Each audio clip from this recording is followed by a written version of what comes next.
আমি বাদশাহ সিকান্দারের মতো এত বড় বাদশাহ মনে হয় দ্বিতীয় আর কেউ হইতে পারবি না। আরে যখন আমি কবরে রওনা করলাম, একেবারে দুইটা খালি হাত নিয়ে কবরে রওনা করলাম, আর কিছুই নিতে পারলাম না। এ দুনিয়াদার পাগল আমার বাবারা, ও পর্দালে মা বোনেরা, ভালো করে মন কি বুঝাও, তারপর মাওলার কবরে রওনা করো। বাজান রে, আজকে দুনিয়ায় সাধারণ 9,30,00,000 মাইল দূর থেকে সূর্য যখন ঠান্ডা জমিনের তাপ দেওয়া শুরু করে, তুমি আর আমি গরম সহ্য করতে পারি না। আল্লাহ রসুল বলছেন, ও আমার উম্মাতেরা, কিয়ামতের ময়দানে এই সূর্য আমার মাওলা 1 হাত বা 1.25 হাত মাথার উপরে উব্বুর করে ছাইরা দেবে। বাজার কিয়ামতের ময়দানে কোনো গাছ নাই, ঘর নাই, বাড়ি নাই, পানি নাই, তামার জমিন সূর্যের তাপে পুইরা লাল চামড়া হয়ে যাবে। ভাগুন্যাও কোনো জায়গা নাই। সূর্যের তাপে নাফারমানদের তালুটা টাস টাস কইরা ফাইটা মগজগুলা ভাতের মতো উতলাইয়া বাইয়া বাইয়া পড়তে থাকবে।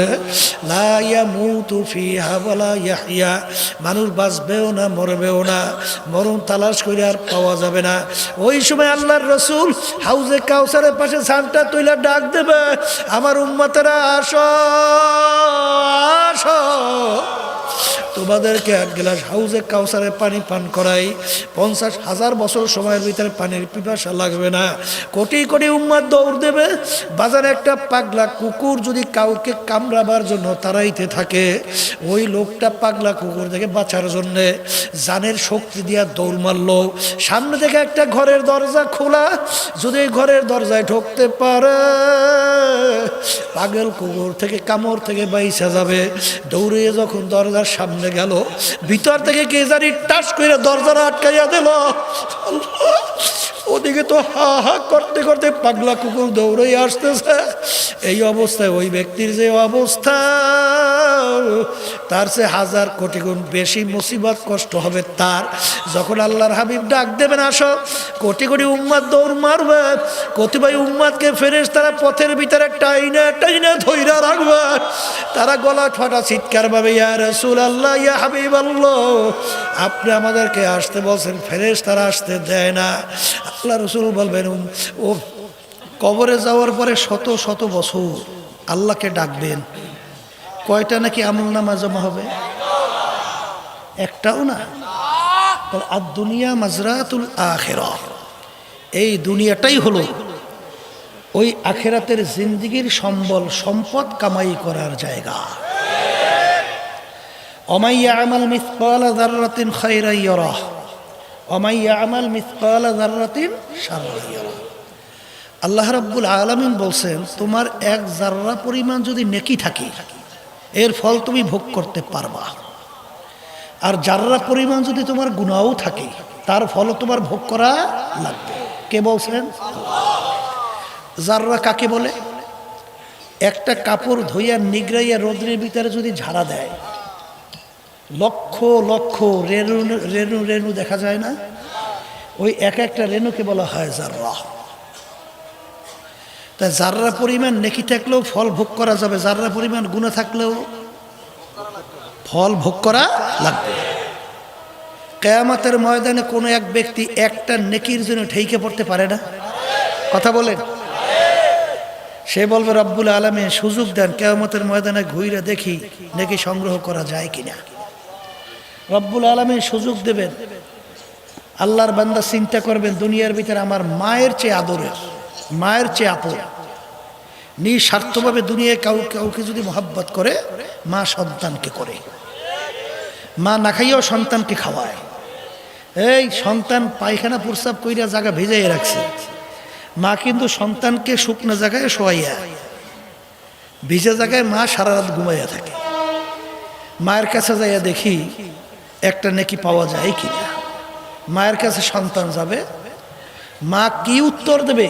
আল্লাহ রাব্বুল আলামিন কিন্তু আগেই কুরআনুল কারীমের ভিতরে জানাইয়া রাখছেন, ইয়াউমা ইয়াফিরুল মারউ মিন আখিহি ওয়া উম্মিহি ওয়া আবিহি ওয়া সাহিবাতিহি ওয়া বানিহি লিকুল্লি ইমরিইম মিনহুম ইয়াউমা ইযিন শাআনুন ইউগনি। মা সন্তান থেকে ভাগবে, সন্তান মায়ের থেকে ভাগবে। বাপ সন্তান থেকে ভাগবে, সন্তান বাপের থেকে ভাগবে, কেউ কাউকে কিয়ামতের ওই কঠিন মুহূর্তে নেকি কেউ কাউকে দেবে না। কথা ঠিক কিনা? অনেকে বলতে পারে হুজুর কেমন কথা, মা সন্তানের পরিচয় দেবে না, নেকি দেবে না, কিয়ামতের ময়দানের অবস্থানটা কেমন হবে?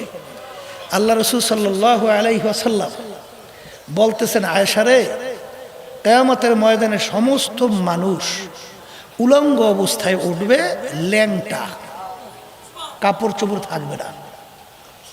আয়েশা সিদ্দিকা রাদিয়াল্লাহু তাআলা আনহা বলেন, ইয়া রাসূলুল্লাহ, ইয়া হাবিবাল্লাহ, আমরাও কি কিয়ামতের ময়দানে ল্যাংটা অবস্থায় উঠব? আল্লাহ রাসূল সাল্লাল্লাহু আলাইহি ওয়াসাল্লাম বলেন, আয়েশা, তোমরাও কিয়ামতের ময়দানে ল্যাংটা অবস্থায় উঠবা। ইয়া রাসূলুল্লাহ, ইয়া হাবিবাল্লাহ, আমাদের কি লজ্জা শরম করবে না? এত মানুষ, এর ভিতরে ল্যাংটা উলঙ্গ কিভাবে উঠবে? আল্লাহ রাসূল সাল্লাল্লাহু আলাইহি ওয়াসাল্লাম বলেন, আয়েশা, কিয়ামতের ময়দানের অবস্থানটা আলোচনা কইরা কোনোদিন বোঝানো সম্ভব না। কিয়ামতের ময়দানে এমন কঠিন হবে, মানুষ কিয়ামতের ময়দানে ওঠার পরে তাদের নজর যে উপরের দিকে উঠা যাবে, নিচে নামাবার সুযোগ আর হবে না। কেমন কঠিন? ওয়ায়াকুলু ইব্রাহিম খলিলুল্লাহি নাফসি ওয়ায়াকুলু ঈসা রূহুল্লাহি নাফসি। সমস্ত নবীরা উম্মতের কথা ভুলে যাবে। মালিক, আপনি আমাকে বাঁচান।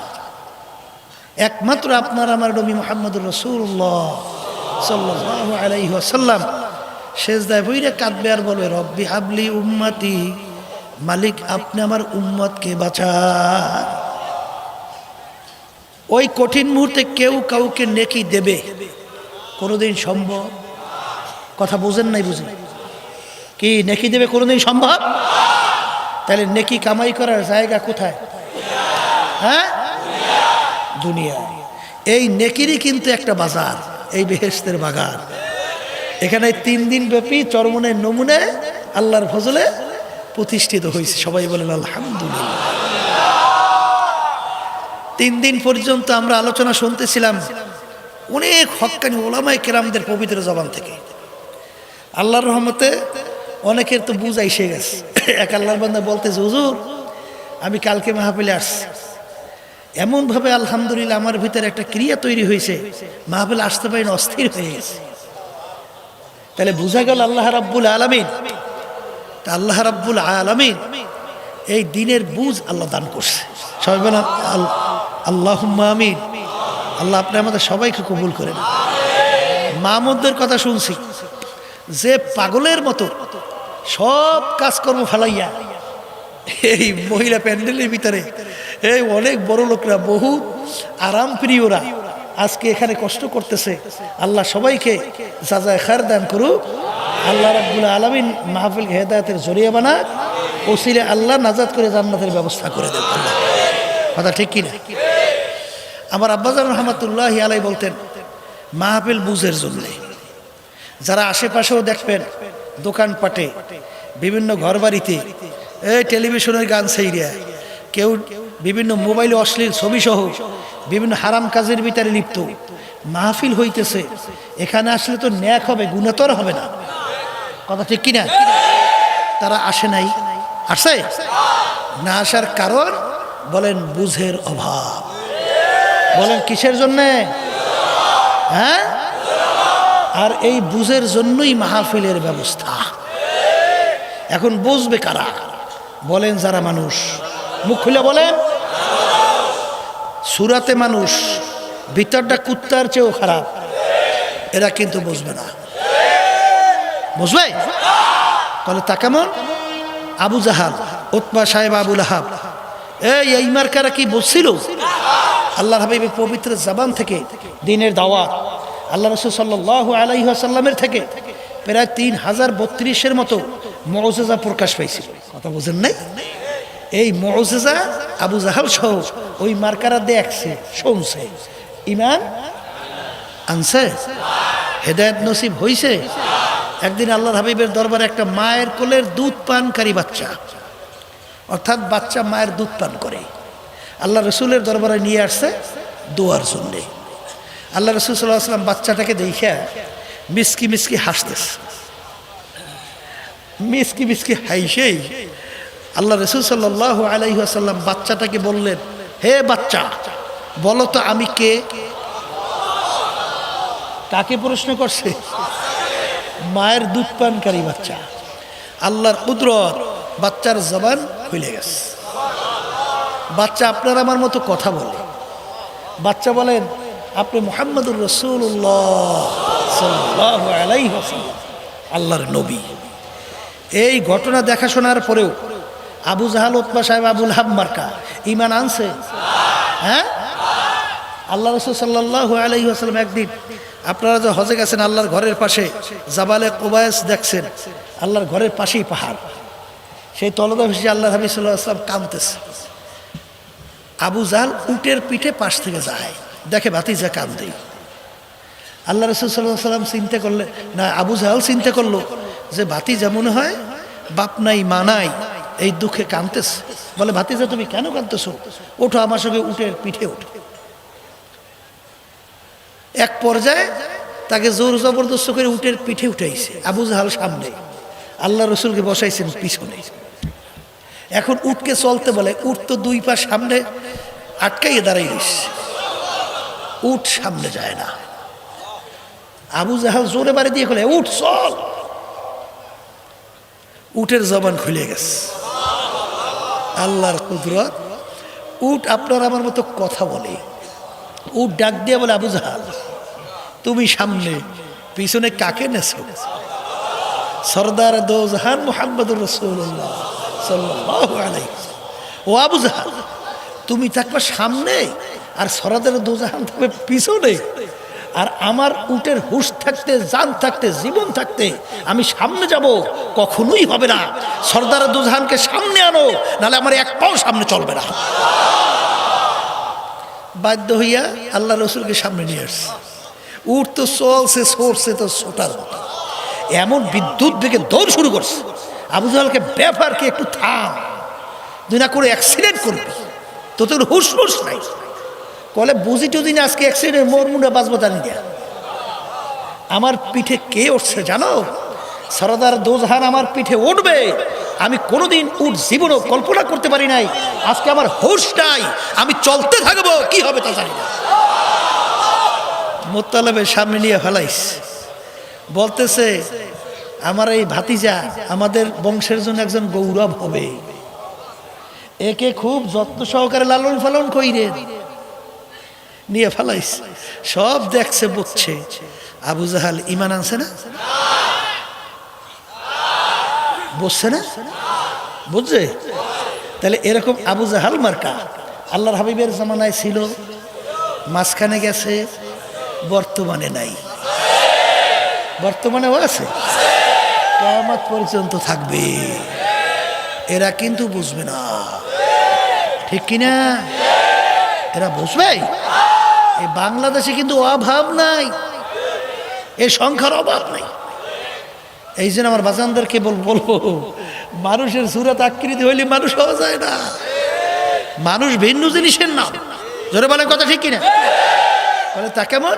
কবি এক কথায় বুঝাতে যেয়ে বলছিলেন, গর্বা সুরাত আদমে সাবুদে আহমাদু বুদু জেহলে হাম এক সাবুদে।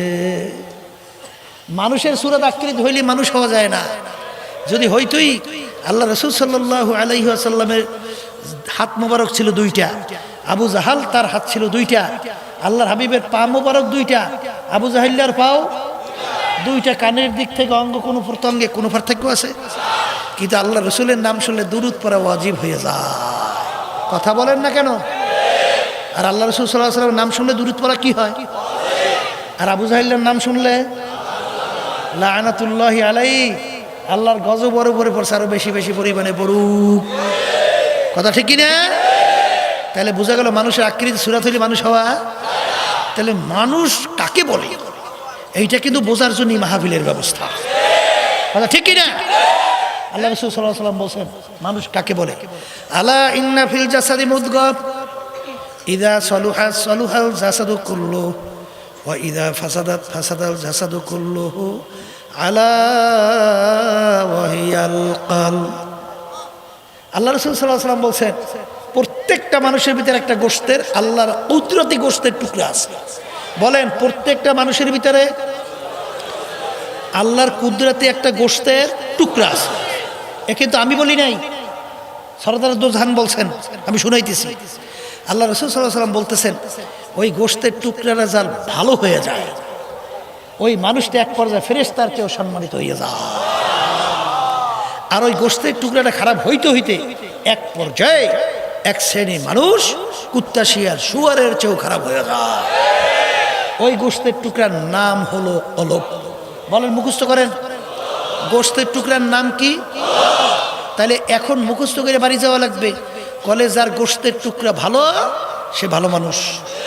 বলেন ওই গোশতের টুকরা যার ভালো সে ভালো মানুষ, আর গোশতের টুকরা যার খারাপ সে খারাপ মানুষ। কথা ঠিক? সংক্ষেপে পাশে বইলে যাই। আল্লাহ রাব্বুল আলামিন কিয়ামতের ময়দানে তার যে মেহমানখানা তৈরি করছে বেহেশত, নাম শুনছেন? বেহেশতের নাম শুনছেন? এই আল্লাহ রাসূল সাল্লাল্লাহু আলাইহি ওয়াসাল্লাম সংক্ষেপে বলছেন যা মানুষ কোনোদিন দেখে নাই, কোনোদিন কেউ দেখে নাই, কানেও শোনে নাই এবং পরিকল্পনাও আসে নাই এইভাবে এভাবে এরকম এরকম সুন্দর হইতে পারে, কল্পনায়ও আসে না। কথা ঠিক কিনা? এর চেয়েও সুন্দর, এর চেয়েও। এই বেহেশতে যারা ঢুকতে চান কারা কারা হাত উঠান তো। পর্দার মা বোনরা উঠে আল্লাহ দেখুক, আল্লাহ আপনি কবুল করেন, আল্লাহ আপনি কবুল করে নেন, আলহামদুলিল্লাহ বলে হাত নামান। আল্লাহ বেহেশতে যাইবেন না, কিন্তু শর্ত আছে। শর্ত আমি লাগাই নাই, আল্লাহ লাগাইছে। কে লাগাইছেন? বলেন কে লাগাইছে? আল্লাহ বলতেছেন ইল্লা মান আতাল্লাহা বিকলবিন সালিম। সুস্থ পরিচ্ছন্ন পরিষ্কার কলব ছাড়া আল্লাহ বলতেছেন আমার পবিত্র জায়গা বেহেশতের ভিতরে জায়গা হবে না। তাহলে কলব পরিষ্কার ছাড়া আল্লাহর বেহেশতে জায়গা? কথা ঠিক কিনা? তাহলে কলব পরিষ্কার কইরেই দুনিয়া থেকে বিদায় নিয়ে কবরে যাওয়া লাগবে। কথা ঠিক কিনা? এখন আর বাজানদেরকে বলবো ধাপে ধাপে ওগুলো আলোচনা পরে আল্লাহ যে কবুল করে বাসায় জানতে পারবেন, বুঝতে পারবেন কলব কিভাবে পরিষ্কার হয়। কথা ঠিক কিনা? সংক্ষেপে এখানে বইলে যাই। এই এক শ্রেণী মানুষ আছে আজান দিলে পাগলের মতো উঠে মসজিদে দৌড়ে না, নামাজের জন্য দৌড়ে না, দৌড়ে না। কথা বললেন আছে না নাই? এক শ্রেণী মা বোনরা আছে না আজান শুনলেই পাগলের মতো উঠেই নামাজের জন্য তৈরি হয়ে যায়। আছে আছে। এক শ্রেণী মানুষ আছে না যে দেখবেন হারাম কাজ বিভিন্ন খারাপ কাজ থেকে ফিরে থাকে। আর এক শ্রেণী মানুষ দেখবেন আজান শুনলে কুত্তা যেরকম দৌড়ায় ও কেমন জানি মসজিদ থেকে বাইকে নামাজ থেকে দৌড়ায়। আছে না নাই? রাগ করবেন না বাজান, বোঝার চেষ্টা করি। এরকম আছে না নাই? এক শ্রেণী মানুষ দেখবেন আল্লাহর জিকির তার কাছে ভালো লাগে, আর এক শ্রেণী মানুষ দেখবেন আল্লাহর জিকির বন্ধ করার জন্য লাড়ি লইয়া পিটাইয়ে বন্ধ করার চেষ্টা করে। কি আছে না নাই? তাহলে বুঝে গেল যার নামাজ ভালো লাগে, যার আল্লাহর জিকির ভালো লাগে, যার নেক কাজ করতে ভালো লাগে, বুঝতে হইবে তার কলব ভালো। তার কলব কি? আর যার দেখবে নামাজ ভালো লাগে না, তার রোজা ভালো লাগে না, আল্লাহর জিকির ভালো লাগে না, সুন্নাত তরিকায় চলতে ভালো লাগে না, হারাম থেকে বাঁচতে ভালো লাগে না, বুঝতে হবে তার কলব খারাপ। কথা বলে না কেন? এখন যার কলব ভালো সে কি মানুষ, আর যার কলব খারাপ সে খারাপ মানুষ। কথা ঠিক না বেঠিক? এখানে সংক্ষেপ কথা, যেই কথাগুলো বেশি লম্বা করার সুযোগ নেই, রাত্র অনেক হয়ে গেছে। আমি আপনাদের সামনে কোরআনুল কারীমের শুরুর আয়াত তেলাওয়াত করছি। যারা মানুষ, যাদের কলব আছে, যারা ভালো মন্দ চিন্তা করে, তারা কিন্তু অল্প কথাই আল্লাহর ফজিলত বুঝবে, সেই অনুযায়ী চলবে। আর মানুষের সুরাতে যারা নাকি আবু জাহাল মার্কা, এরা বুঝবেও না, সে অনুযায়ী চলবেও না, আর ইমান নিয়ে কবরেও যাইতে পারবে না। যারা বলেন কথা ঠিক কিনা? দুনিয়ার ভিতরে লক্ষ লক্ষ কিতাব, বই, পুস্তক, কোনো কিতাবের শুরুতে কোনো লেখক কি লিখতে পারছে যে আমার কিতাবে বইতে কোনো ভুল নেই? একমাত্র দুনিয়ার ভিতরে একটাই কিতাব যার শুরুতে লেখা আছে লা রাইবা ফি, এর ভিতরে কোনো ভুল সন্দেহ বলতে কিছু। কিতাবটার নাম হলো কোরআনুল কারীম। সবাই বলেন আলহামদুলিল্লাহ। কুরআনুল কারীম এখন আমাদের মাঝে আছে না নাই? প্রায় 1500 বছর হয়ে গেল। হে দুনিয়ামুখী শিক্ষিত আমার বাজানরা, যারা একটু MA পাস করছেন, মাস্টার ডিগ্রি পাস করছেন, BCS ক্যাডার, বিভিন্ন কাজে আরও ডিগ্রি, ডক্টরেট, বিভিন্ন কাজের ডিগ্রি নিয়ে ধরাকে সরাগান মনে করেন নাই। পশ্চিমে আল্লাহর সামনে সেজদায় যান না, রুকুতে যান না, এই নামাজের সামনে দাঁড় হন না। আলেমুল আমাদেরকে হক্কানি সুযোগ পাইলে গালাগালিও করেন, সুযোগ পাইলে মারতেও চান, আবার সমাজের বোঝাও বলেন। যারা বলেন কথা ঠিক কিনা? আমি এবার বাজারদেরকে বলবো, মনে করছেন আমরা হুজুররা কিছু বুঝি না, সব আপনারাই বুঝলেন। হ্যাঁ, লক্ষ লক্ষ কিতাব, বই, পুস্তক, কোনো কিতাব কোনো বই শুরুতে কেউ লিখতে পারে নাই। আমার কিতাবে বইতে ভুল নাই। একটাই কিতাব যার শুরুতে লেখা আছে লা রাইবা ফি, এর ভিতরে কোনো ভুল সন্দেহ নাই। কিতাব নাজেল হলে প্রায় 1500 বছর হয়ে গেল। কত বছর? এই 1500 বছরের মধ্যে ইতিহাস পড়লে দেখবেন যুগটাকে অন্ধকারের যুগ বলা হইতো, অসভ্যের যুগ। কথা ঠিক না? যেই যুগের ভিতরে বাপ তার জ্যান্ত মেয়ে সন্তানটাকে গর্ত খুইরা জ্যান্ত অবস্থায় চাপা মাটি দিয়া মাইরে ফেলত, এত বড় পশু। সেই যুগের ভিতরে কোরআনুল কারীম নাযিল হলো কার উপরে? আল্লাহর হাবিব মুহাম্মদুর রাসূলুল্লাহ সাল্লাল্লাহু আলাইহি ওয়াসাল্লাম। হে পর্দার মা বোনেরা, ভালো করে বাজান বোঝেন, আমার মা বোনরা বুঝেন যে সেই কোরআনুল কারীম নাযিল হলো আল্লাহর হাবিবের উপরে। তার ইতিহাস কি? মায়ের পেটে থাকা অবস্থায় আল্লাহ তার আব্বাকে দুনিয়া থেকে নিয়ে গেছিল। দুনিয়াতে আসার পরে বছর 6 বয়স আল্লাহ তার আম্মাকেও দুনিয়া থেকে নিয়ে গেল। এখন বাফারা মাহারা, 6 বছরের বাচ্চা, বাপ নাই মা নাই, দুনিয়ার কোনো শিক্ষকের কাছে আল্লাহ রাসূল সাল্লাল্লাহু আলাইহি ওয়াসাল্লাম পড়ার শেখার কোনো সুযোগ পায় নাই। অর্থাৎ দুনিয়ার দিক থেকে আল্লাহর রাসূল উম্মি। আল্লাহ রসুল কিন্তু তার নিজের দস্তখত করতে জানতেন না। তার হাত আঙ্গুল মোবারকের ভিতরে আংটি মোবারক ছিল, আংটি মোবারক দিয়ে সিল মারত। এই উম্মি আল্লাহর হাবিবের উপরে 30 পারা কোরআনুল কারীম নাযিল হইল। আল্লাহ তাকে দুনিয়ার কোনো শিক্ষা শিক্ষিত কেন করেন নাই? একদিনও কি চিন্তা করছেন? দুনিয়াদাররা, ফাসিক ফুজ্জারেরা, নাস্তিকের দলেরা হয়তো বা বলার সুযোগ পেত লোকটা খুব উঁচু মাপের শিক্ষিত ছিল, খুব মেধাবী, খুব ব্রেনি, খুব জাহিরি লোক ছিল, খুব পাণ্ডিত মানুষ ছিল, কোরআনুল কারীম নিজে লেখে লইছে, এইটা বলার যেন সুযোগও না পায়। এই জন্য আল্লাহ তাকে দুনিয়ার কোনো শিক্ষা শিক্ষিত হওয়ার সুযোগও দেয় নাই। তার উপরে 30 পারা কোরআনুল কারীম নাযিল হইল, যার শুরুতে লেখা আছে ভুল নাই, সন্দেহ নাই। সবাই জোরে বলেন সুবহান। আরবের কাফেররা আরবি বস্তু, তারা বহু চেষ্টার পরে কোরআনুল কারীম ভুল বের করতে পারছিল? মুখে কথা বললেন পারে নাই। বহুত বৈজ্ঞানিক দার্শনিক দুনিয়া থেকে বিদায় হয়ে গেছে কি যায় নাই? তারা কি ভুল বের করতে পারছে? বৈজ্ঞানিক শব্দের অর্থ কি? বিশেষ জ্ঞানী। বলেন বৈজ্ঞানিক শব্দের অর্থ কি? আপনার আমার মতো সাধারণ জ্ঞান না, তাদের জ্ঞানটা সম্পূর্ণ ব্যতিক্রম ধর্মী। তারাও কিন্তু বহু চেষ্টার পরে কোরআনুল কারীমে ভুল বের করতে পারছে? পারে না। এখন ইসলামের শত্রু দুনিয়াতে নাই, তারাও কি চেষ্টা কম করে? তারাও কিন্তু চেষ্টা কম করে না, কিন্তু তারাও কিন্তু কোরআন কারীমে ভুল বের করতে, বরঞ্চ যারা এই চেষ্টা করছে দুনিয়াদার শিক্ষিত বাজানদেরকে আমি 2-1 উদাহরণ দিয়ে এর জন্য বলতেছি, অনেক নতুন বাজানরা আসছে যারা বিভিন্ন দুনিয়ামুখী লাইনে ঘোরাফেরা করতেছেন, আখিরাতের গুরুত্ব নাই। কথা ঠিক না? আমাদের পাশের রাষ্ট্র ভারত, শিবশক্তি মহারাজ নাম শুনছেন, প্রায় 12টা ভাষায় ডক্টরেট ডিগ্রি। এখানে এত মানুষ, প্রায় লক্ষের কাছাকাছি। কথা ঠিক না? এর ভিতরে কয়জন ডক্টর পাবেন? এক বিষয়ের উপরে 2-1 জন হয়তো বা থাকতেও পারে, নাও থাকতে পারে, কিন্তু তিনি 12টা ভাষায় ডক্টরেট ডিগ্রি। এই ছিল তার শিক্ষা যোগ্যতা।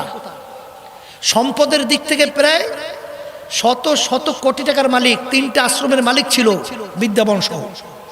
সম্মানের দিক থেকে প্রায় 70 কোটি কম বেশি হিন্দু তার সামনে হাত জোর করিয়া তাকে নমস্কার দিত, ধর্মীয় ভগবান মানত। এই ছিল তার সম্মান। তিনি চিন্তা করলেন দুনিয়া ক্ষণস্থায়ী না স্থায়ী? মুখের কথা বলে ভিতরে ঢুকুক, স্থায়ী না ক্ষণস্থায়ী? আখিরাত চিরস্থায়ী। বলেন শুরু আছে আর শেষ নাই। দুনিয়া কেমন ক্ষণস্থায়ী? আল্লাহর বান্দারা, ওই যে আমাদের বাংলাদেশে গান গায়ক ফিরোজ শাহী নাম শুনছিলেন না? স্টেজের ভিতরে উঠে টানতেছে গানে, 1 সেকেন্ডের নাই ভরসা, ঠাস ওই অবস্থায় স্টেজে বলে পড়ে গেছে, দেখে আর নাই। আল্লাহ দেখাইয়া দেছে, তুমি বলছো সেকেন্ডের ভরসা নাই, আসলেই নাই। কথা ঠিক কিনা? নিঃশ্বাসের বিশ্বাস না। আল্লাহ রাসূল সাল্লাল্লাহু আলাইহি ওয়াসাল্লাম মৌত সম্পর্কে দুনিয়ার অবস্থাটা বুঝাতে যে বলছিলেন, আলী তুমি মৃত্যুকে কেমন দূরে মনে করো? আল্লাহ রাসূল সাল্লাল্লাহু আলাইহি ওয়াসাল্লাম বলার পর আলী রাদিয়াল্লাহু তাআলা বলেন, ইয়া রাসূলুল্লাহ হাবিবাল্লাহ, আমি যখন নামাজের জন্য ওযু করতে যাই তখন আমি খেয়াল করি আমার জীবনের শেষ ওযু এই, সামনের ওয়াক্তের নামাজের জন্য মনে হয় আর ওযু করার সুযোগ নাও পাইতে পারি, এরকম মনে করি। আল্লাহ রাসূল সাল্লাল্লাহু আলাইহি ওয়াসাল্লাম বলেন, আলী তুমি ভুল করছো, এক নামাজ থেকে অন্য নামাজ আসতে মাঝখানে বহু সময়ের ব্যবধান, মৃত্যু তো এত দূরে না। আলী তুমি যখন নামাজের ভিতরে ডান দিকে সালাম ফিরাও তখন তুমি খেয়াল করো বাম দিকে সালাম ফিরাতে পারি কিনা। কথা ঠিক? এরকম দুই একটা ঘটনা মাঝে মাঝে ঘটেও। পটুয়াখালী জেলার গলাচিপায় শুনছিলাম, চরমনের একজন মুজাহিদ ফজরের নামাজের জন্য মসজিদে গেল, ইমাম সাহেব আসে নাই, লোকজন তাকে ইমামতের জন্য সামনে দিল। যখন 2 রাকাত ফরজ নামাজ হয়ে গেছে, ডান দিকে সালাম ফিরেছে, বাম দিকে আর সালাম ফিরাতে পারে নাই। এবার দেখে আল্লাহর বান্দার দুনিয়াতে নাই। আমাদের চরমনের মুজাহিদ ছিল মুরাদে ইউনিয়নের সদর সাহেব, মাহফিল দুমকি কলেজ মাঠের সামনে আমি মাহফিল করতেছি, সেই মাঠে লোকজন নিয়ে আসছে। তিনি এশার নামাজ পড়তেছে, 2 রাকাত হয়ে গেছে, 3য় রাকাতে প্রথম নাজারে দ্বিতীয় সেজদায় গেছে, আর ওঠে না। এরপর দেখে হলো আল্লাহর বান্দার দুনিয়াতে নাই। আমি তাড়াহুড়ো করে দেখতে গেলাম, যাই দেখি মনে হয় ঘুমাই আছে। কে কখন কোন সময় কিভাবে রওনা করবে জানা আছে? বলেন বলেন। এই হলো ক্ষণস্থায়ী। আর স্থায়ী জিন্দগি বলছিলাম চিরস্থায়ী। শুরু আছে আর বলেন, শুরু আছে আর শেষ। কেমন শুরু শেষ নাই বোঝা লাগবে। আল্লাহ রাসূল সাল্লাল্লাহু আলাইহি ওয়াসাল্লাম তাম দুনিয়াটাকে একটা গোডাউন যদি বানাও, উদাহরণ দিয়ে বলছেন, জমিন থেকে আসমান, পশ্চিম থেকে পূর্ব, উত্তর থেকে দক্ষিণ, এই জমিন থেকে আসমানের দূরত্ব কত কেউ কইতে পারবেন? এই 500 বছর রাস্তা কি শেষ? বর্তমানে রকেট বের হয়েছে, সেকেন্ডে কত হাজার কিলোমিটার বেগে দৌড়ায়, তারও তো 500 বছর। কি জোরে বলে কথা ঠিক না? এত বড় জায়গা যদি একটা গোডাউন হয়, আর পুরা গোডাউনের ভিতরে যদি সরিষা আছে নেন, সরিষা, এই পুরা দুনিয়া গোডাউন, জমিন থেকে আসমান, পশ্চিম পূর্ব, উত্তর দক্ষিণ, সরিষা যদি ভইরে রাখা হয়, আল্লাহ রাসূল সাল্লাল্লাহু আলাইহি ওয়াসাল্লাম বলেন, একটা পাখি কবুতরকে যদি বলা হয়, এ কবুতর পাখি, একটা সরিষার দানা খাবা, আবার 500 বছর পরে আর একটা সরিষার দানা খাবা, এরকম 500 বছর পর পর একটা একটা সরিষার দানা খাইতে খাইতে তাম দুনিয়াময় সরিষা একদিন না একদিন শেষ হবেই হবে। আল্লাহ রাসূল সাল্লাল্লাহু আলাইহি ওয়াসাল্লাম বলেন, আখিরাতের জিন্দেগি শুরু আছে, শেষ নাই। আর যার শুরু আছে শেষ নাই, ওই জিন্দেগির সম্বল কামাই করার জায়গা কোথায়? সবাই মুখ খুলে তো বলেন নাই। না কবরে যাই কামাই করবেন, না আবার দ্বিতীয়বার ফেরত আসবেন, আর ফেরত আসা যাবে না। তাই সব বোঝাপড়া সবই এখানে। তাই এখানেই যদি হয়, তাহলে আমি বাজানদেরকে বলবো, কোরআনুল কারীমের ভিতরে কোনো ভুল আছে? এই শিবশক্তি মহারাজ চিন্তা করলো, দুনিয়া ক্ষণস্থায়ী, আখিরাত। এই সৃষ্টিকর্তা একজন, মানুষের জন্য নিয়ম নীতি জোরে কর। তাইলে আসলে সৃষ্টিকর্তার নিয়ম নীতি কোনটা, এটা আমার তালাশ করে বের করতে হবে।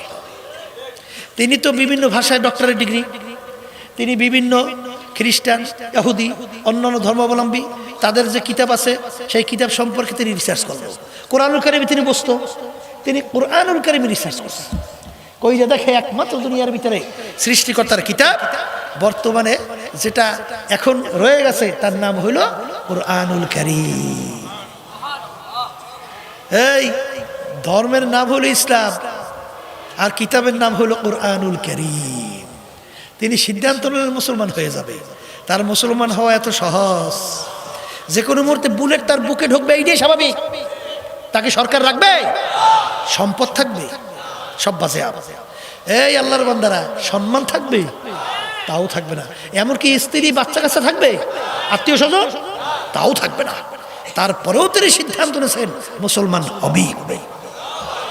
কারণ সে চিন্তা আমি দুনিয়া শান্তিতে করবো।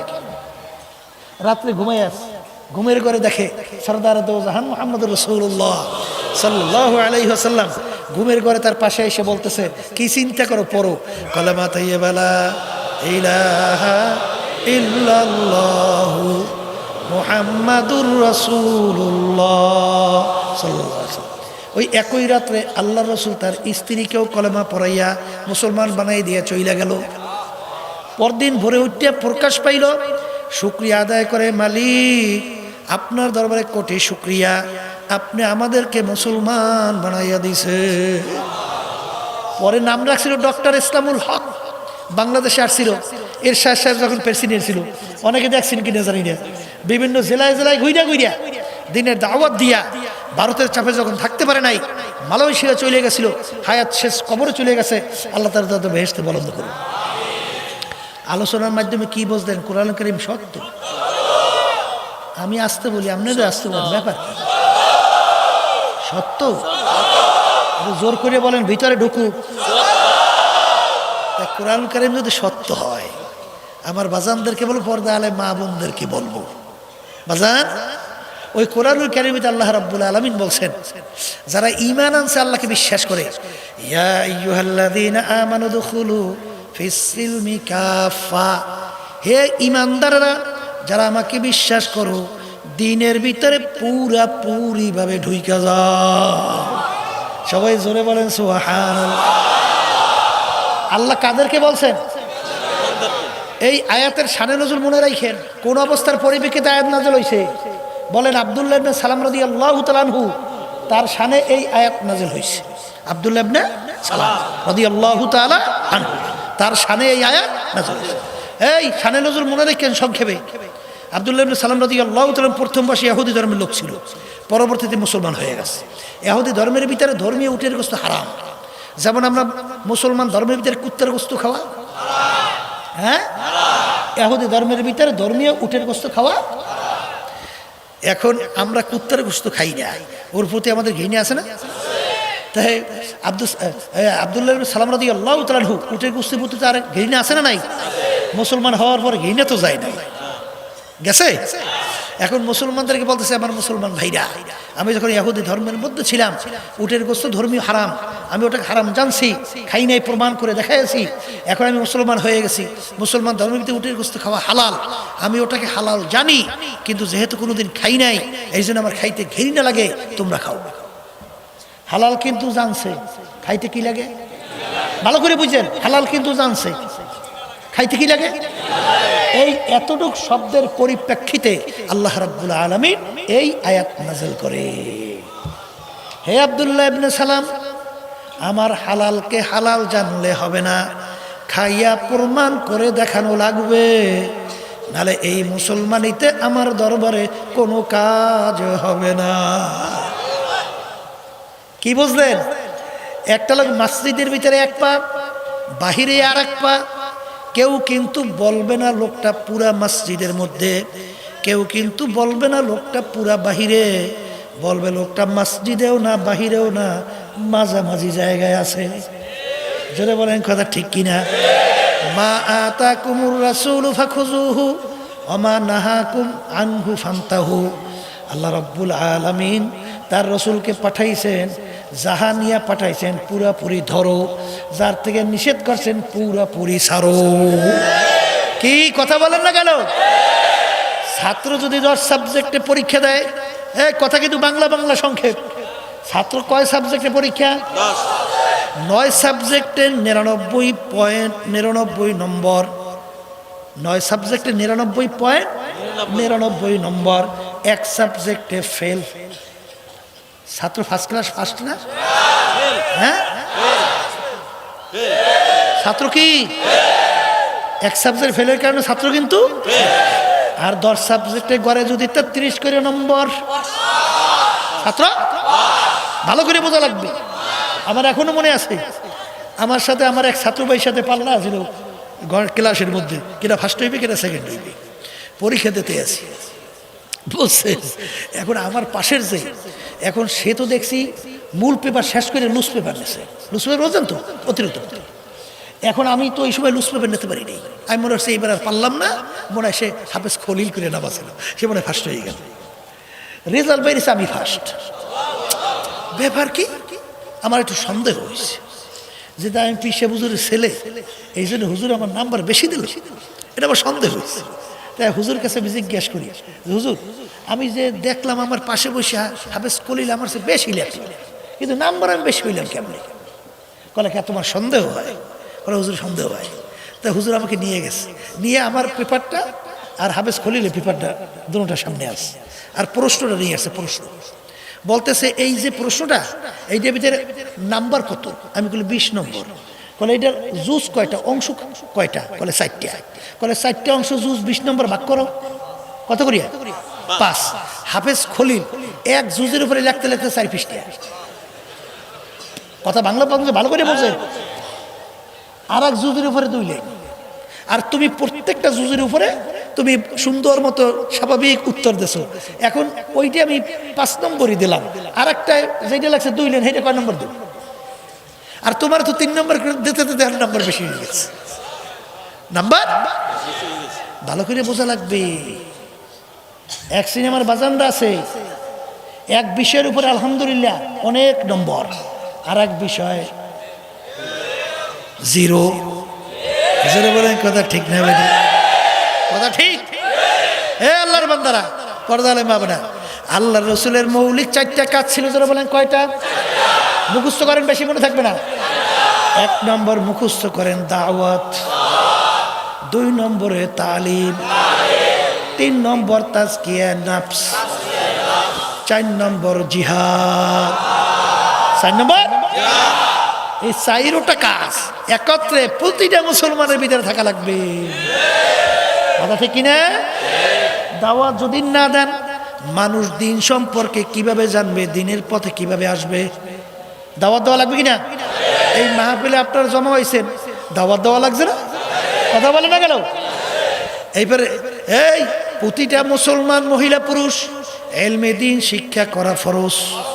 তালাবুল ইলমে ফারিজাতুন আলা কুল্লি মুসলিম। কথা বললেন?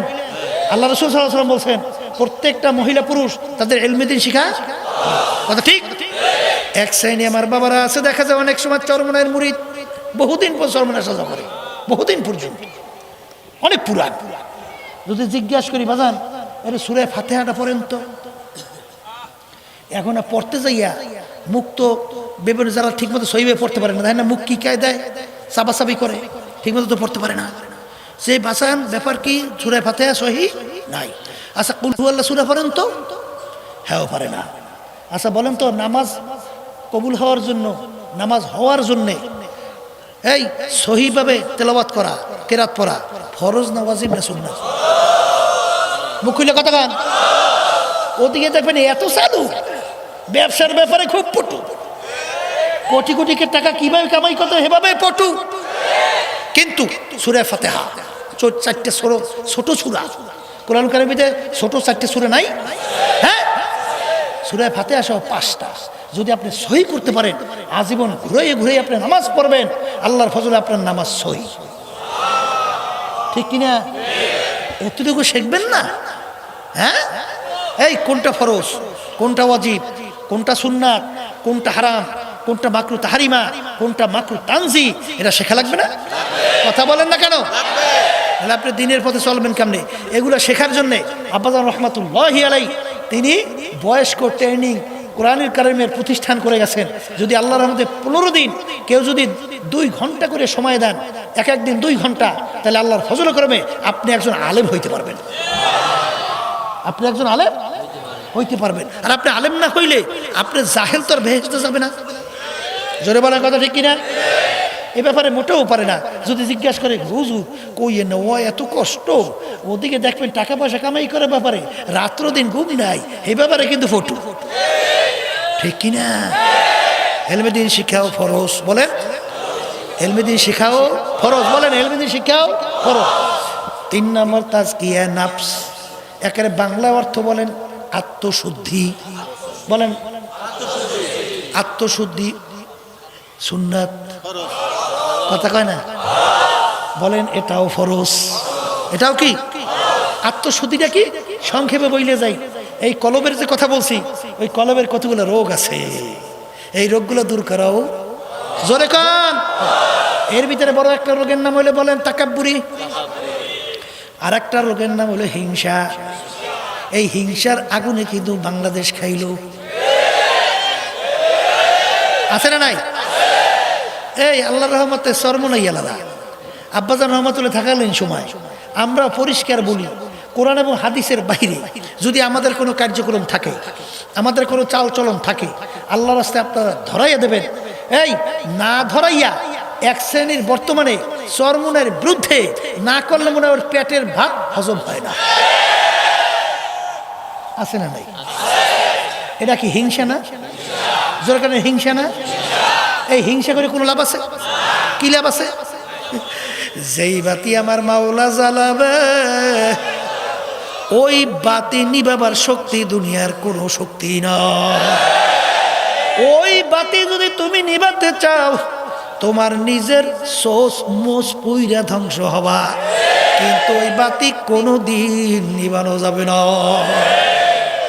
আল্লাহ বাতি জ্বালালে তুমি নিবাবা কেমনে? ব্যাপারটা কি? বরঞ্চ তোমার হিংসা যদি থাকে, তোমার সমস্ত নেকিগুলো এইভাবে ধ্বংস হবে।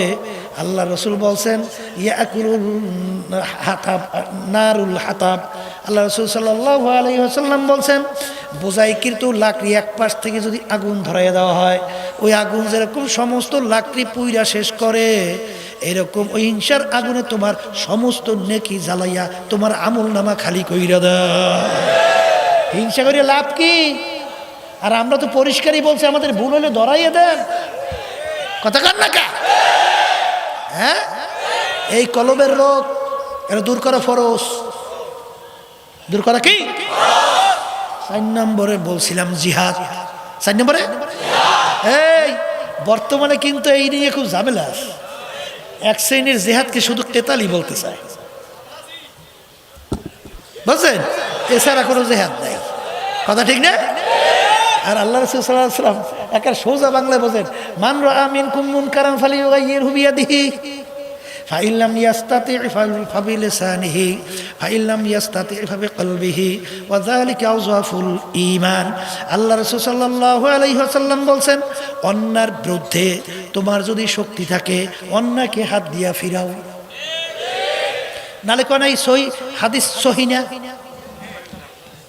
বলেন হাদিস ভুল, কথা কথা ভুল ভুল। হ্যাঁ, তাহলে শক্তি থাকতে হাত দিয়ে অন্যায়কে ফিরালাম, কথা ঠিক? ওই পরিমাণ শক্তি নাই, মুখ দিয়ে বইলে অন্যায়কে ফিরাও। এই জন্য এই জালেম বাদশাদের বিরুদ্ধে কথা বলাও কিন্তু জিহাদের কথা আল্লাহ রাসূল সাল্লাল্লাহু আলাইহি ওয়াসাল্লাম বলছেন, কথা ঠিক না? ঠিক। জালেম বাদশার বিরুদ্ধে হক কথা বলা এটাও জিহাদের অংশ, ঠিক কিনা?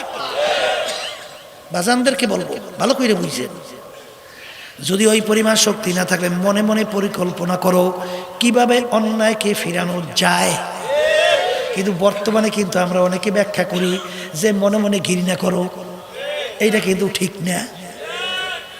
প্রথমটা শুনে আইলেন শক্তি অনুযায়ী চেষ্টা করে হাত দিয়ে ফিরানো, ঠিক না? দ্বিতীয়টা কি করলেন? সাধ্য অনুযায়ী শক্তি অনুযায়ী কি করো? মুখ দিয়ে বইলে ফিরাও।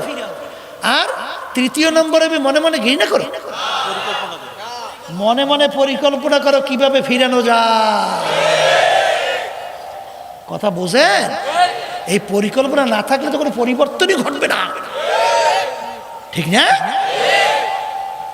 এই জন্য আমার বাজানদেরকে বলবো, এক শ্রেণী আমার বাজানরা আছে তাহাজ্জুদের নামাজ মাশাআল্লাহ একদিনও কামাই জানা ভালো, 5 ওয়াক্ত নামাজ জামাত সহকারে তাও ভালো, কথা কান না?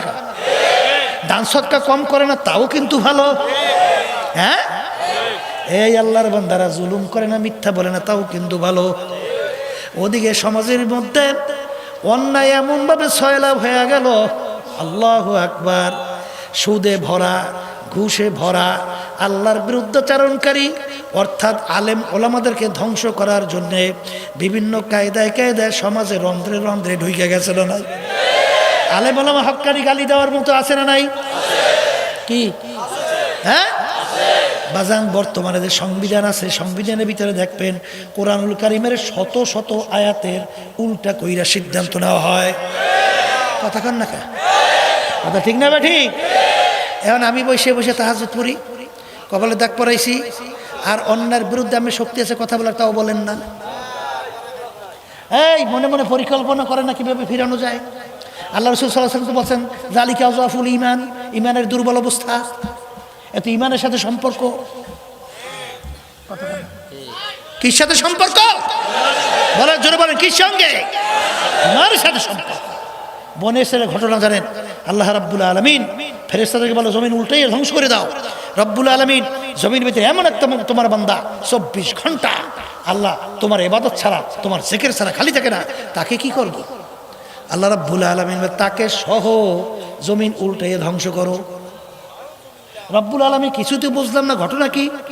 কলে সমাজের ভিতরে এত অন্যায়, এত অবিচার, এত ইসলামের বিরুদ্ধে, আমার বিরুদ্ধে, আরে ওর একদিন চিন্তাও হয় না, ওর একদিন কোসকাও, একটু কপালটার চামড়াও কোসকায় নেয়, ভোরাটাও কোসকায় নেয়, যে এর পরিবর্তন কিভাবে ঘটানো যায়।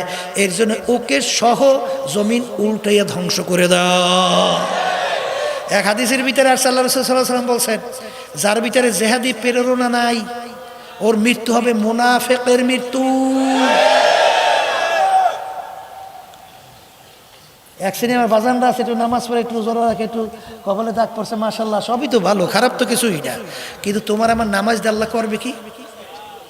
হ্যাঁ, আল্লাহর কি খুব নামাজের দরকার, রোজার দরকার, অন্য ইবাদতের খুব দরকার?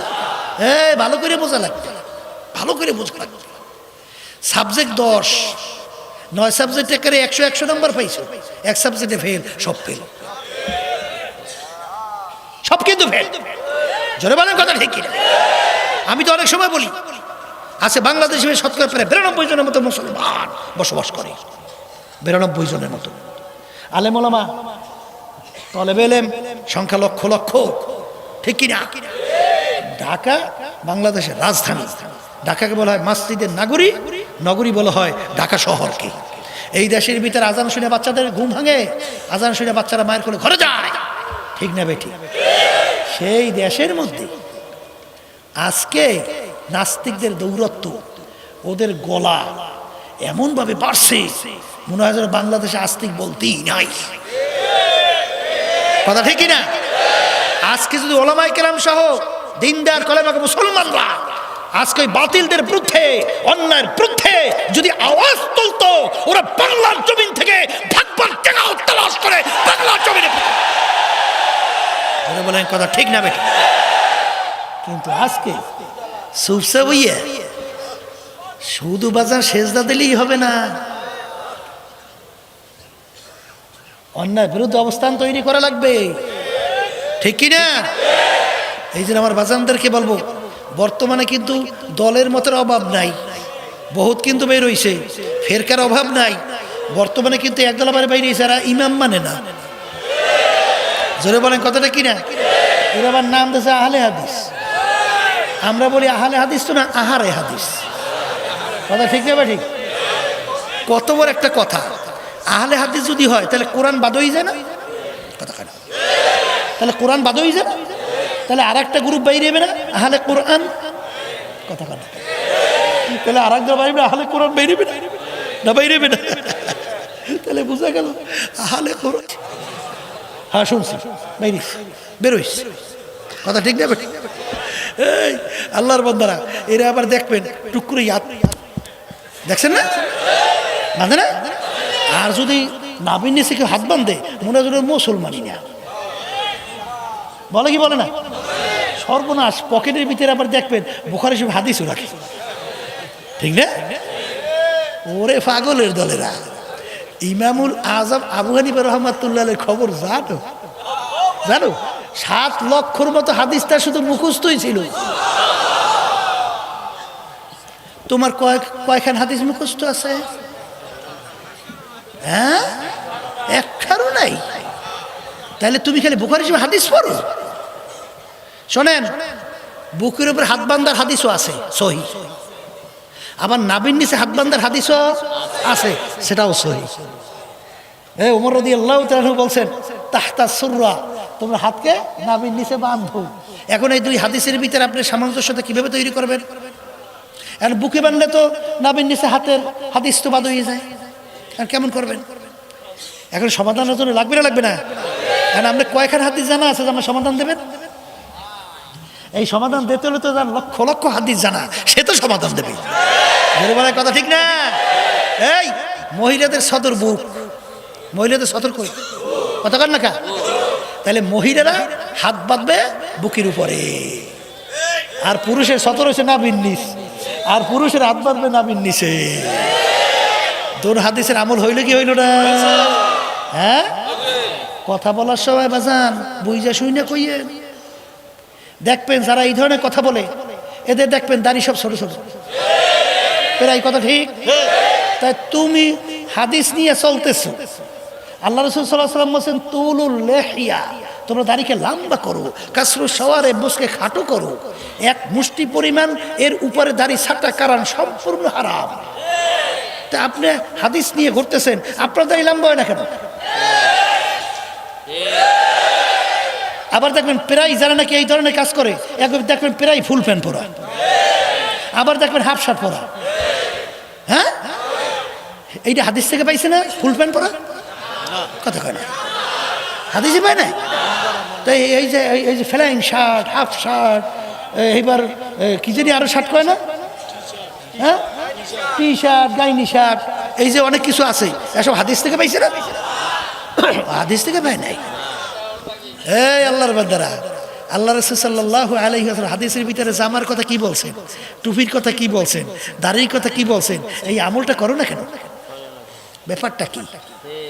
আর আল্লাহ রাব্বুল আলামিন লেবাস সম্পর্কে কি বলছেন? লেবাসুত তাকওয়া যালিকা খায়র, পরহেজগারি লেবাস তোমাদের জন্য উত্তম। এই যে সুন্নতি পোশাক অনেকের গুরুত্ব নাই। সুন্নাত হলো ফরজের বেড়া। ফরজের কি টের তো পান না। যারা বোরখা বইলে যেই আমার মা বোনরা চলেন তাদের ইজ্জত সম্মান, আর যারা বোরখা পরে চলে না তাদের ইজ্জত সম্মান দিন আর রাত্র পার্থক্য। ঠিক কিনা? আপনি লম্বা জামা গায়ে দিয়েছেন, নেসপোশাক, নেসপোশাক বুঝেন তো, হাঁটু গিরা মাঝ বরাবর, শাক বলা হয় মোটা হাড্ডি যারে, এটার অর্ধেক, এই পর্যন্ত লম্বা জামা গায়ে দিয়েছে, মাশাআল্লাহ। দাড়ি রাখছেন সুন্নতি তরিকায় এক মুষ্টি পরিমাণ, মাশাআল্লাহ, ভালো না? টুপি রাখছেন সুন্নত তরিকায়, হাদিসের ভিতরে আছে বাতহা, টুপি গোল, মাথা লগে লাগিয়ে থাকবে। কথা বুঝছেন? বিজাতিদের ক্যাপ হওয়া যাবে না, ক্যাপ পাওয়া যাবে না, টুপি আর ক্যাপ ভিন্ন কথা, ঠিক না বেশি? বিজাতিরাও কিন্তু ক্যাপ পরে, ওটা কিন্তু টুপির মধ্যে পড়বে না। চুল রাখবেন 3 কায়দার 1 কায়দায়, হয়তো বা কান্দা পর্যন্ত, কান পর্যন্ত, অথবা সাউহু সমান করে দেওয়া লাগবে। এক জায়গায় দেয়া নাই, আসলে নাই, এক কোথার চুল পাইছে, আবার একজনে আর একজনের দেখায়। আমাকে এলাকায় দেখছি, আমার কয় একজনে বলে একজন আর একজনের দেখায় যে চুল রাখাটা কেমন হয়েছে, মানে উপরে এর মতো খারাই রয়েছে, উরসুঙ্গের মতো, আমরা উরসুঙ্গে বই, আর এই পেজ দিয়ে সব কাটিয়া এবার চামড়া লাগে লাগাইতেছে, এই যে কেমন দেখায়, এই বলে বিরাট টাকা দিয়ে এবার কাট, বুঝছেন? এটা কিন্তু জায়েজ নেই, কি নাই? রাখছেন এই অবস্থায় পাগড়ি বান্ধা, কোন সুন্নাত বাঁধছেন পাগড়ি, এখন পুরা 3.5 হাত বডিটা আপনার সুন্নাত রেখে সাজা সজ্জিত না? এই পাগড়ি বাইন দেয়া, দাঁড়িয়ে রেখে, লম্বা জামা গাই দিয়া সিনেমা হলের ভিতরে ঢুকে সিনেমা দেখতে পারবেন কেনা কেনা? এই অবস্থায় কেউ যাইতে পারবেন না। পাগড়ি থেকে বান্ধা, লম্বা জামা গায়ে, এই সুন্নতি দাঁড়িয়ে লইয়া কেউ সিনেমা হলে যাইতে পারবেন না যদি এই সুরাতে কেউ পাগড়ি টাগড়ি বাইন দেয়। এইবার আমার মা বোনেরা বোরখা বই দেয়, যদি সিনেমা হলে ঢোকে, সিনেমা দেখুন একদল আছে না, ওরা বলবে না এই বেটা তুই তো হুজুর মানুষ, তুই সিনেমায় আইসো কে, তুই সিনেমায় আসছো কেন, বের হ, কথা বলেন। তাহলে এই পোশাক নিয়ে সিনেমা হলে ঢোকা যায় না। আচ্ছা, এই পোশাক নিয়ে রাস্তার ভিতরে যে কোনো একটা মেয়ের সঙ্গে ডলাডলি আসা আসি কেটা কেটা করতে পারবে? যদি করেও তাহলে লোকেরা বলবে এই বেটা তুই তো হুজুর মানুষ, কাজটা করো কি, কথা কেন? এই সুরাতে কেউ ঘুষ খাইতে পারবে, সুদ খাইতে পারবে, হারাম খাইতে পারবে? তখন তাকে বাধা দেবে না, এই বেটা তোর মাথায় নবীর সুন্নাত, তোর গায়ে নবীর জামা, তোর মুখে নবীর দাড়ি, তুই কাজটা করতেছ কি, কথা ঠিক? এখন আবার কেউ মনে করেন না হুজুরে ফেরেশতা সেই মনে করিয়েন না। এই নফসে আম্মারার ব্যাপারে কোনো হুজুর খাজুর নাই। আপনার যেরকম মেয়েদের সঙ্গে আড্ডা মারতে মজা লাগে, মেয়েদেরকে যেরকম ছেলেদের সঙ্গে আড্ডা মারতে মজা লাগে, মনে করছেন আমাকে হুজুরকে বুঝি লাগে না? আসেন দেখি ব্যাপার নাকি, মনে করছেন কি আমরা হুজুরে কি ফেরেশতা হয়ে গেছে? হ্যাঁ, আপনাদের যা যা মনে চায় হুবাহু ওইটাও আমাদেরও মনে চায়, কিন্তু এই সুন্নাতের বরকতে আল্লাহ রাব্বুল আলামিন হারাম থেকে বাঁচিয়ে রাখে। কথা ঠিক কিনা? ইচ্ছা করলে কিন্তু ফেরা যায় না। বড় কঠিন, কঠিনের কোনো শেষ নাই। একটা ছেলে মেয়েদের সঙ্গে আড্ডা মারা থেকে ফেরা কঠিনের কোনো শেষ নাই। বাজার চিত্ত বিনোদন নফসের খোরাকি থেকে ফেরা বড় কঠিন। আল্লাহ রসুল বলছেন হুব্বুদ দুনিয়ার আসুকুল্লি খতিয়াতিন, সমস্ত গুনার মূলই হইল দুনিয়ার মুহাব্বত।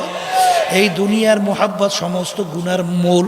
এই দুনিয়ার মুহাব্বতে পইরাই বাজার সুন্নাত ছাড়ছে, বিজাতিদের কালচার ধরছে। কথা বলেন, তাদের কালচার ধরছে। বলেন বলেন। বর্তমানে এক সিনেমার বাজানরা আছে, মুসলমানদের আচরণ তার কাছে ভালো লাগে না, তার কাছে ইহুদি নাসারা খ্রিস্টান তাদের কালচার তার কাছে ভালো লাগে। এক শ্রেণী বর্তমানে বের হয়েছে ডান হাত থেকে খাওয়া বাদ দিয়া বাম হাত দিয়া খায়। যদি জিজ্ঞাসা করে তুমি ডান হাত দিয়া খাওয়া বাদ দিয়া বাম হাত দিয়া খাও কেন, আবার একটু এই খুব ভাব নিয়ে উত্তর দেয়, এটা একটা স্টাইল। বামাই থেকে স্টাইল। কথা ঠিক না ভাই? ঠিক। এই বর্তমানে আবার গরুর গোশত সেখানে বাদ দিয়ে বলে মাংস। কি কয়? মাংসের সন্ধি বিচ্ছেদ করলে দেখবেন মা যোগ অংশ, মায়ের অংশ। বাজান আমরা কি গরুকে মা বলি? হ্যাঁ, হিন্দুরা কিন্তু গরুকে বলে গো মা, গো মা। এই জন্য ওদের মায়ের গোশত ওরা হিন্দুরা খায় না। তা তোমার আমার কাছে কি গরু মা? তা তুমি মাংস বলো বলো, আপনি মাংস বলেন কেন? আপনি বলবেন গোশত। জোরে বলেন কথা ঠিক না বে ঠিক? কথা ঠিক না বে ঠিক? আল্লাহর হাবিব যখন নবুয়তি পাইলেন একা ছাড়া আর কেউ ছিল? কথা কন না কা? ছিল ছিল ছিল, একা ছাড়া কেউ ছিল না। সাহাবায়ে কেরামদের ইতিহাস পড়বেন বাজান, তাদের ইতিহাস পড়লে দেখবেন বাদশাহ সাহাবায়ে কেরামদের এক জামাতকে দাওয়াত করলো। সেই দেশে বিদেশে সবচেয়ে ঘৃণিত, ভালো করে বুঝেন, সবচেয়ে ঘৃণিত খাওয়ার পরে প্লেট পরিষ্কার কইরা খাওয়া, এইটা সবচেয়ে ঘৃণিত। এক এক এলাকায় এক একটা নিয়ম আছে না? বাদশার ওই দেশের বিদেশে সবচেয়ে ঘৃণিত কাজ এইটা। আর মুসলমানদের নিয়ম, আল্লাহর রসুল বলছেন খাওয়ার পরে প্লেট পরিষ্কার খাইয়া কইরা খাওয়া হইল সুন্নাত। কথা ঠিক না ভাই ঠিক? বাদশাহ দাওয়াত করছে সাহাবায়ে কেরামদের জামাত। সাহাবায়ে কেরামদের অভ্যাস কি? প্লেট পরিষ্কার করিয়া খাওয়া। জোরে বলেন কথা ঠিক কিনা? প্লেট পরিষ্কার করিয়া খাওয়া। বাজান ভালো করে বোঝেন, সাহাবায়ে বাদশাহ চিন্তা করলো যদি এই কাজটা সাহাবায়ে কেরামদের জামাত করে তাহলে তো সমাজের ভিতরে আমি মুখ দেখাতে পারবো না। এত নিচু শ্রেণীর লোকরা বাদশাহ কিভাবে দাওয়াত করলো? বাদশাহ অনুরোধ করে, হুজুর আমরা তো জানি খাওয়ার পরে আপনি প্লেট পরিষ্কার করে খাবেন, আমার দেশে সবচেয়ে ঘৃণিত কাজও এইটা। এইটা যদি করেন আমি বাদশাহ সমাজে মুখ দেখাতে পারবো না। আজকে আমার সম্মানার্থে আজকে প্লেটটা একটু পরিষ্কার করে খাইয়েন না। সুন্নাত তো, কথা কয় না? আমাগো বর্তমানে বাংলাদেশের অবস্থা, যদি আমাদের অবস্থা যদি আলোচনা পর্যালোচনা করা হয়, আল্লাহ রকম পর্দা ফরজ পর্যন্ত আমরা জবাই করি। কথা কয় না? কয় না? কথা ঠিক না? ঠিক। প্রচলিত গণতন্ত্র, আব্রাহাম লিঙ্কনের প্রতিষ্ঠা, government of the people, by the people, for the people, সমস্ত ক্ষমতার মালিক জনগণ, নাউজুবিল্লাহ মিন জালিক, এইটা পর্যন্ত আমার মতো আমাদের মতো অনেক হুজুররা এইটাকে সমর্থন দিয়ে নিঃস্বার্থ তাদের সঙ্গে আতাত করে। মুখ খুলে কথা বললেন, 1 কোটি সুন্নাত যদি একত্রিত করা হয় কোনদিন একটা ফরজের সমান হবে না। হবে না? পর্দা কি আল্লাহর হুকুম, ফরজ ওয়াজিব না সুন্নাত? হ্যাঁ, এর বাস্তবায়ন দেখাই গেছে। আল্লাহর কুতু ফজলুল করিম রহমাতুল্লাহি আলাইহি, দুনিয়া সব একদিকে চলে যায়, আল্লাহর কোন পর্দা ফরজ। আমার জান থাকতে কোনোদিন বেপর্দা হতে দেব না, আর পক্ষে আমি যাব না। কথা ঠিক কি না? সব আলেম যদি বেপর্দার পক্ষে হয়ে যায়, আল্লাহর কোন পর্দা ফরজ আর থাকবে না। এটা কর না, না থাকবে না। কেমন থাকবে? সব এক হয়ে গেছে না, থাকবে। সব যদি এক হয়, আল্লাহর কোন পর্দা ফরজ কোনোদিন রহিত হবে না। জোরে বলেন কথা ঠিক না বেটি? সাহাবায়ে কেরামদেরকে অনুরোধ করার পরে তারা তো চিন্তা করলে সুন্নাত তো, আজকে বাদশাহ সম্মানের জন্য আজকে একটু এইটা থাকলে তো আর অত বেশি সমস্যা হইবে না, গুনাহ তো রইবে না। এই এরকম বিভিন্ন ব্যাখ্যা, বিভিন্ন ফতোয়া বের হইতো না, হ্যাঁ? কিন্তু সাহাবায়ে কেরামরা জামাত কি উত্তর দিছে? সাপ সাপ, হে বাদশাহ সইনা রাখো, আজকে আমরা বাদশার মেহমান হব, এই সম্মান কামাই করতে যাইয়া আল্লাহর রসুলের একটা সুন্নাত ছেড়ে দেব। ও বাদশা জেনে রাখো, আমাদের জান যাইতে পারে, আল্লাহর রসুলের সুন্নাত ছাড়তে পারবো না। কি বুঝলে? হ্যাঁ, আল্লাহর বন্দারা, पर्दा वाले माँ बोनेरा, दिन के सूरज डूब रही है हम लोगों के सामने, रोज़े महशर क्या जवाब है मुस्तफ़ा की सामने। এই জন্য আমার বাজানদেরকে বলবো, पर्दा वाले माँ বোনদেরকে বলবো, চরমনার তরিকা শুনছেন, চরমনার নমুনার মাহফিল, আমার বাজানদেরকে বলবো, पर्दा वाले माँ বোনদেরকে বলবো, বাজান কবরে কিন্তু কোনো দলাদলি নাই, কবরে কিন্তু কোনো পীরের পরিচয় নাই, মুরিদের পরিচয় নাই, কোন বংশের লোক পরিচয় নাই, তুমি ধনী না গরিব কোনো পরিচয় নাই। ও पर्दा वाले মা বোনেরা, তুমি কোন বংশের, তুমি শিক্ষিত না অশিক্ষিত, সুন্দর না কালো, এই পরিচয় কিন্তু মাওলার কবরে নাই রে বাজার। কবরে কিন্তু প্রশ্ন তিনটা, মান রব্বুকা, ওমা দীনুকা, ওমান নাবিয়ুকা। এই তিন প্রশ্নের ভিতরে কোথাও কিন্তু পান নাই তুমি চরমনায় লোক কিনা, তুমি সারসিনার লোক কিনা, তুমি মাইজবান্ডারের লোক কিনা, তুমি ওয়াহাবি না সুন্নি, তুমি মাইজবান্ডার না টুসি, না তুমি রাজারবাগ না আওয়ামী লীগ। আওয়ামী লীগের প্রশ্ন কবরে করবে না, হ্যাঁ করবে না, না তুমি বিএনপি, না তুমি বড় বংশের লোক। কথা বলে কোন প্রশ্ন কবরে আছে? যদি নাই থাকে রে বাজান, ভালো কইরা মনকে বুঝাইয়া কবরে রওনা করো। তামাম দুনিয়ার মোট 4 জন লোক রাজত্ব করলো, এর ভিতরে 2 জন মুসলমান, 2 জন অন্য জাতি। 2 জন মুসলমানের ভিতরে একজন বাদশাহ সেকান্দার বা ইস্কান্দার বাদশাহ ইন্তেকালের আগে ওসিয়াত করলো, আমার মওতের পরে গোসল করাইয়া, কাপড় পরাইয়া, খাটের ভিতরে উঠে হাত ধুইরে একটু বাহিরে রাখিয়া শহর ঘুরাইয়া তারপর নিয়ে দাফন করিও। বাজান ইন্তেকালের পরে বাজান তাকে গোসল করাইয়া কাপড় পরাইল, হাত বাহিরে রেখে খাটের ভিতরে উঠে শহরকে ঘুরায়। যারা বোঝে না তারা বলে, দেখছো বাদশাহ আজীবন আমাদের থেকে খাজনা এবং ট্যাক্স নিল, এখন মরার পরে কেমন হাত পাইতা, বলতেছে মনে হয় খাজনা এবং ট্যাক্স চায়। আলেমরা বলে, তোরা তো বোঝো নাই, বাদশাহ সিকান্দার ইন্তেকালের আগে বলছিল মৌতের পরে গোসল করাইয়া, কাপড় পরাইয়া, খাটের ভিতরে উঠাইয়া, হাত বাহিরে রেখে ঘুরাইয়া দাফন করার জন্যে তিনি তামাম দুনিয়ার মানুষকে বুঝাতে চাও, তামাম দুনিয়ার মানুষেরা, আমি বাদশাহ সিকান্দারের মতো এত বড় বাদশাহ মনে হয় দ্বিতীয় আর কেউ হইতে পারবি না। আরে যখন আমি কবরে রওনা করলাম, একেবারে 2টা খালি হাত নিয়ে কবরে রওনা করলাম, আর কিছুই নিতে পারলাম আমরা। এ দুনিয়াদার পাগল আমার বাবারা, ও पर्दा वाले মা বোনেরা, ভালো কইরা মন কি বুঝাও, তারপর মাওলার কবরে রওনা করো।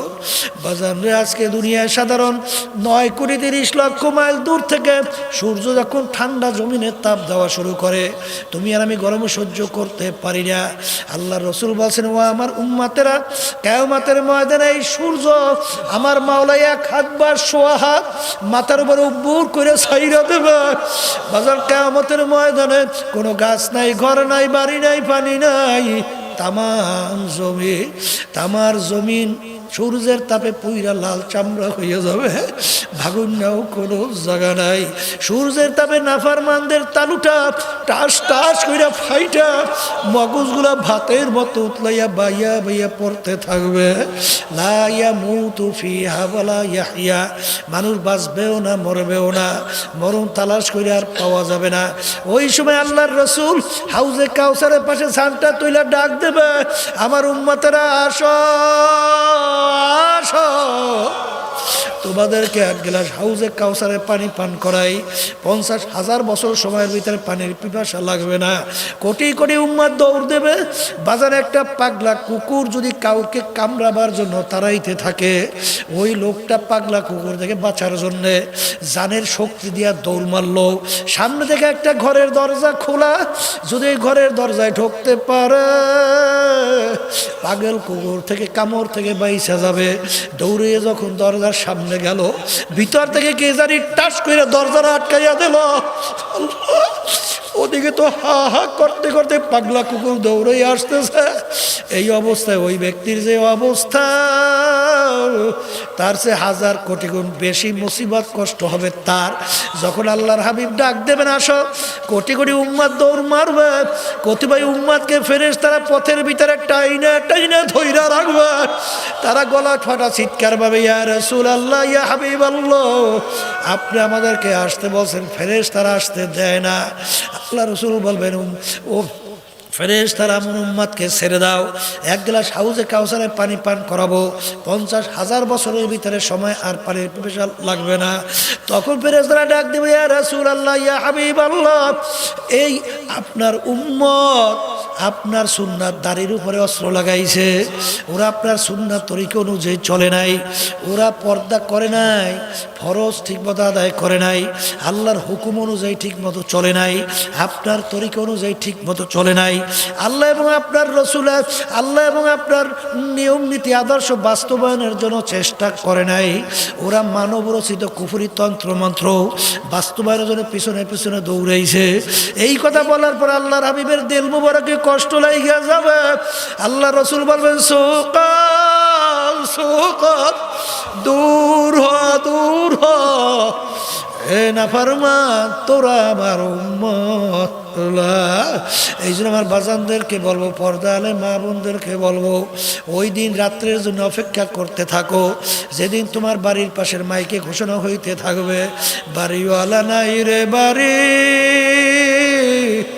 নাই রে দুনিয়াতে। আল্লাহ, এখন দুনিয়ার অবস্থা তাকাইয়া দেখো, সাহারে সাদা কাপড় দিয়ে তোমাকে ঢাইকা রাখছে। আখারে ছোট বাচ্চারা মায়ের কোলের ভিতরে, মায়ের বুকের ভিতরে ধাবাস ধাবাস করিয়া পড়ে, আম্মা ওঠো ওঠো। আরে বাপের বুকের ভিতরে এসে ধারাস ধারাস পড়ে আর ডাক দিয়ে বলে, আব্বা ওঠো ওঠো। আরে সন্তানের ডাকে মা তো আর সাড়া দেয় না, বাপ তো আর সাড়া দেয় না। সন্তান কবুতর পা আল্লাহু আকবার জবাই মুরগির মতো ছটফট করে। ওই দিন রাত্রি যদি অপেক্ষা করতে থাকো, তখন ওই বাচ্চার ডাকে তো আর সাড়া দিতে পারবা না। এই জন্য আমার বাজানদেরকে বলবো, মাহফিল আমার মালিক যখন নিয়ে আসছে, খালেজ তওবা করো। কারণ বাজার কবরে কিন্তু কোনো টাকার গরম নাই, ক্ষমতার গরম নাই, বংশের গরম নাই, জমিদারের কোনো পরিচয় নাই, তালুকদারের পরিচয় নাই, সওদাগরের পরিচয় নাই। বাজান কবরে কিন্তু প্রশ্ন 3টা, যদি ঠিক মতো উত্তর দিতে না পারো, বাজান রে ভালো করে মনকে বুঝাও, আর দ্বিতীয়বার কিন্তু দুনিয়াতে ফেরত আসা যাবে না। আমার মালিকের কাছে দোয়া করেন, আমিও দোয়া করি, আমরা সবাই যেন তার খাস বান্দা, পর্দারে মা বোনরা আল্লাহর খাস বান্দি হয়ে যেন কবরে যাইতে পারি। আল্লাহ যেন তৌফিক দান করেন, আল্লাহুম্মা আমিন। এই পর্দালে মেয়ে লোকেরা, মা বোনেরা হাত তোলো, গুনার কথা মনে করো, 2 চোখের পানি ফালাও, মালিকের দরবারে গুনার কথা মনে করিয়া কাঁদলো, আর মাওলার দরবারে মাপ চাও। যদি কান্না না আসে, মনকে বোঝাও রে মন, একদিনে ঘরের দরজা দিয়ে নতুন বউ হয়ে উঠছিল রে মন। কত মেয়ে লোকের শরবত খাওয়াইলো, কত মেয়ে লোকে বাতাস করলো। আবার এমন একটা দিন আসবে এই ঘরের দরজা দিয়ে মরা লাশ হইয়া বের হবা। ছেলে কানবে মামা করে, মেয়ে কানবে মামা করে, জবাব তো আর দিবানা। এ আল্লাহ, আপনি একটু এই মাঠের দিকে চাইয়া দেখে আপনার বান্দারা কিভাবে কাল। মালিক, আমাদের ছেলেও মরে নাই, মেয়েও মরে নাই, গুনাহ করে মরছি রে, মাফ করে দেন গো মাওলা, মাফ করে দেন। এ আল্লাহর বান্দারা জোর করিয়া কান্দেন, এ আল্লাহর বান্দারা জোর করিয়া কান্দেন। সন্তান মারা গেলে চোখে পানি আসে, সম্পদ নষ্ট হয়ে গেলে চোখের মধ্যে পানি আসে। তোমার আমার গুনার কারণে জাহান্নামের আগুন জ্বলছে, ওই জাহান্নামের আগুন চোখের পানি ছাড়া ঠান্ডা হবে না। আল্লাহ যাদের উসিলায় মাহফিল হলো, চেষ্টাকারী সাহায্য করলো, আমরা তো উপস্থিত সবাই খাস মেহেরবানি নাজেল করেন আল্লাহ। আমাদের আম্মা আব্বা আত্মীয় স্বজন যত মুজাহিবেরা মা বোনেরা কবরে শুয়ে আছে, সবার কবরকে বেহেশতের বাগান বানান আল্লাহ। পর্দালে মা বোনরা কোন নিয়তে হাত তুলছে জানি না, সবার দিলে নেক মাকসাদ পুরা করে দেন। আমাদের বাবান বাজানরা কোন নিয়তে হাত তুলছে জানি না, আমাদের সবার দিলে নেক মাকসাদ পুরা করে দেন। সুবহানা রাব্বিকা রাব্বিল ইজ্জাতি আম্মা ইয়াসিফুন ওয়া সালামুন আলাল মুরসালিন আলহামদুলিল্লাহি রাব্বিল আলামিন।